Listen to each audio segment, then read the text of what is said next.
নমস্কাৰ সবল আৰম্ভ কৰিছে আছামিজ ট্ৰেণ্ডিং আজি 15 আগষ্ট আৰু আজি ৰাতিপুৱাৰ কেইবাটাও গুৰুত্বপূৰ্ণ খবৰ আহি পৰিছে আৰু এনে ধৰণৰ খবৰসমূহ নিতৌ চাবলৈ চেনেলটো ছাবস্ক্ৰাইব কৰি ভিডিঅ'টোত এটা লাইক কৰি দিব। আজি 15 আগষ্ট আৰু আজি 79 সংখ্যক স্বাধীনতা দিৱস সমগ্ৰ ভাৰতবাসীলৈ 79 সংখ্যক স্বাধীনতা দিৱসৰ আন্তৰিক শুভেচ্ছা জ্ঞাপন কৰিছো। দিবলৈ ৰাতিপুৱাৰ প্ৰথমটো বিগ ব্ৰেকিং নিউজ। যোৱাকালি অসমৰ একাংশ সংবাদ মাধ্যমত গৌৰৱ গগৈক লৈ চলোৱা হৈছিল ভুৱা প্ৰচাৰ।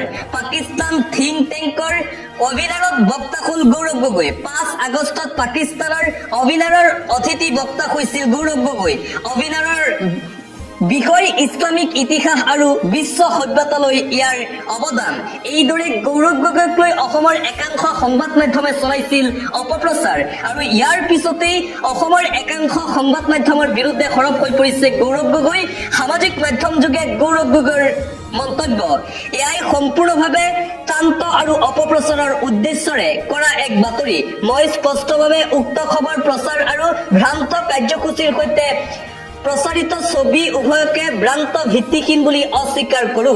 মই উক্ত খবৰ প্ৰচাৰ কৰা সংস্থা ভ্ৰান্ত ছবিখনৰ সৃষ্টিকাৰী আৰু সামাজিক মাধ্যমত এই ছবিখন প্ৰচাৰ কৰা সকলোৰে বিৰুদ্ধে অভিযোগ দাখিল কৰিম বুলি ঘোষণা গৌৰৱ গগৈৰ। লগতে গৌৰৱ গগৈৰ ফেচবুকত আন এটি পোষ্ট। বিজেপি আইটি সেল ভাৰত আৰু পাকিস্তানৰ মাজত BCCIয়ে 14 ছেপ্টেম্বৰত ক্ৰিকেট খেল এখন আয়োজন কৰাৰ সিদ্ধান্তৰ পিছতো নীৰৱ আছে। BCCIৰ সম্পাদকজন অসম সন্তান আৰু মুখ্যমন্ত্ৰী হিমন্ত বিশ্ব শৰ্মাৰ অতি ঘনিষ্ঠ বন্ধু। মই আশা কৰো যে মুখ্যমন্ত্ৰী ডাঙৰীয়াই তেওঁৰ বন্ধুজনক এই সিদ্ধান্ত বাতিল কৰিবলৈ প্ৰস্তাৱ আগবঢ়াব। যদি এই খেলখন অনুষ্ঠিত হয় মই খেলখন নিশ্চয় বয়কট কৰিম। আমাৰ সৈন্যবাহিনীৰ জোৱানসকলে পাকিস্তানৰ বিৰুদ্ধে যুঁজি প্ৰাণ হেৰুওৱাৰ পিছত ক্ৰিকেট খেল এখন অনুষ্ঠিত হ'বলৈ দিয়াটো সৈন্যবাহিনীৰ জোৱানসকলৰ বাবে এটা অপমান হ'ব। এইদৰে ফেচবুকত বিশেষ পোষ্ট কৰিছে প্ৰদেশ কংগ্ৰেছৰ সভাপতি গৌৰৱ গগৈয়ে। পৰৱৰ্তী খবৰ বিজেপিৰ হাতত পুলিচ আৰু বুলডোজাৰ আছে, অসমৰ ৰাইজৰ হাতত ভোটাধিকাৰ আছে। বিজেপি চৰকাৰখন অসমীয়া বিৰোধী, অসমৰ জনগোষ্ঠীৰ বিৰোধী। 54,000 বিঘা মাটি ভূমিপুত্ৰ থলুৱা লোকৰ পৰা লৈ পানীৰ দৰত আদানী আম্বানীক হস্তগত কৰিছে মুখ্যমন্ত্ৰী হিমন্ত বিশ্ব শৰ্মাই। ৰাজীৱ ভৱনত APCCৰ সংবাদ মেলত এই মন্তব্য কংগ্ৰেছ নেত্ৰী মীৰা বৰঠাকুৰৰ। ৰাষ্ট্ৰীয় পৰ্যায়ৰ এটা গুৰুত্বপূৰ্ণ খবৰ। ভাৰতৰ ওপৰত পুনৰ অতিৰিক্ত শুল্কৰ ভাবুকি আমেৰিকাৰ। আলাস্কাত ট্ৰাম্প পুটিনৰ বৈঠক সফল নহলে ভাৰতৰ ওপৰত বৃদ্ধি পাব অতিৰিক্ত শুল্ক। আমেৰিকাৰ বিত্তমন্ত্ৰী স্কট বেচন্টৰ এই ভাবুকি। একেদৰে ৰাষ্ট্ৰপতি ডনাল্ড ট্ৰাম্পে ক'লে ইউক্ৰেইনত যুদ্ধবিৰতি নহলে পৰিণাম ভুগিব লাগিব। 15 আগষ্টত আলাস্কাত ডনাল্ড ট্ৰাম্প আৰু ভ্লাডিমিৰ পুটিনৰ গুৰুত্বপূৰ্ণ বৈঠক অনুষ্ঠিত হোৱাৰ কথা আৰু পুনৰবাৰ আমেৰিকাৰ ফালৰ পৰা ভাৰতক এই ভাবুকি দিয়া হৈছে।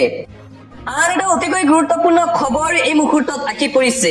বিজেপিৰ সৈতে মাটিৰ কাজিয়াখন ডাঙৰ কৰিব খুজিছে কংগ্ৰেছ দলে। 5টা মাটি সম্পৰ্কীয় মহা অভিযোগ কংগ্ৰেছ দলৰ। ৰাভাৰ মাটি নিজৰ নামত নামজাৰি কৰিছে বিজেপিৰ নেতা প্ৰকাশ কাশ্যপে।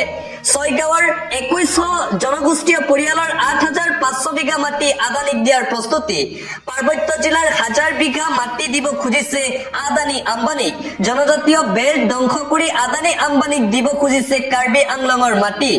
উচ্ছেদৰ গইনালৈ 54,000 বিঘা মাটি পুঁজিপতিক দিয়াৰ অভিসন্ধি।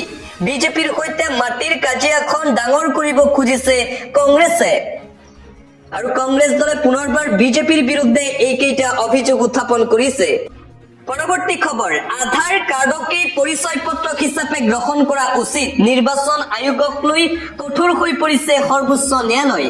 আধাৰ কাৰ্ড পৰিচয় পত্ৰ হিচাপে গ্ৰহণ কৰিব লাগে বুলি মন্তব্য ন্যায়ালয়ৰ। বাতিল কৰা হ'ব পাৰে ভোটাৰ কাৰ্ড। ন্যায়ালয়ৰ গুৰুত্বপূৰ্ণ ৰায়। কঠোৰ হৈ পৰিছে এতিয়া ভাৰতৰ সৰ্বোচ্চ ন্যায়ালয়। SIRক লৈ নিৰ্বাচন আয়োগক প্ৰশ্ন উচ্চতম ন্যায়ালয়ৰ।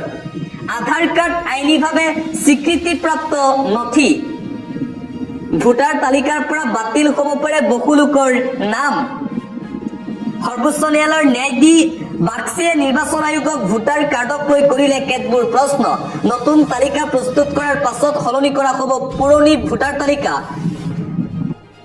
আন এটা গুৰুত্বপূৰ্ণ খবৰ আজি 15 আগষ্ট স্বাধীনতা দিৱস মাদ্ৰাছা মছজিদত উত্তোলন কৰিব লাগিব ৰাষ্ট্ৰীয় পতাকা সকলো মাদ্ৰাছা মছজিদত উত্তোলন কৰিব লাগিব ৰাষ্ট্ৰীয় পতাকা বিজেপি নেতা তথা ৰাজ্যিক ৱাকফ বোৰ্ডৰ অধ্যক্ষই দিলে এই গুৰুত্বপূৰ্ণ নিৰ্দেশনা প্ৰতিখন মাদ্ৰাছা আৰু মছজিদত স্বাধীনতা দিৱসত পতাকা উত্তোলনৰ নিৰ্দেশ 15 আগষ্টৰ বাবে ছত্তীশগড় ৰাজ্যিক ৱাকফ বোৰ্ডৰ এই গুৰুত্বপূৰ্ণ নিৰ্দেশনা ৱাকফ বোৰ্ডৰ অধ্যক্ষ তথা বিজেপি নেতা ডক্টৰ সেলিম ৰাজৰ আনুষ্ঠানিক পত্ৰ সকলোৱে দেশপ্ৰেম ঐক্য আৰু ভাতৃত্ববোধৰ মৰ্যাদা বজাই ৰাখক সকলো মছজিদ মাদ্ৰাছা দৰগাহত আজি তিৰংগা উত্তোলন কৰিব লাগিব সেলিম ৰাজৰ মতে কিছুমান মছজিদ আৰু মাদ্ৰাছাত পতাকা উত্তোলন কৰা নহয় ডক্টৰ সেলিম ৰাজে বিচাৰে যে পতাকা উত্তোলনত কাৰো আপত্তি থাকিব নালাগে যিয়ে তিৰংগা আৰু দেশক ভাল নাপায় তেওঁলোক ভাৰতত থকাৰ কোনো ধৰণৰ অধিকাৰ নাই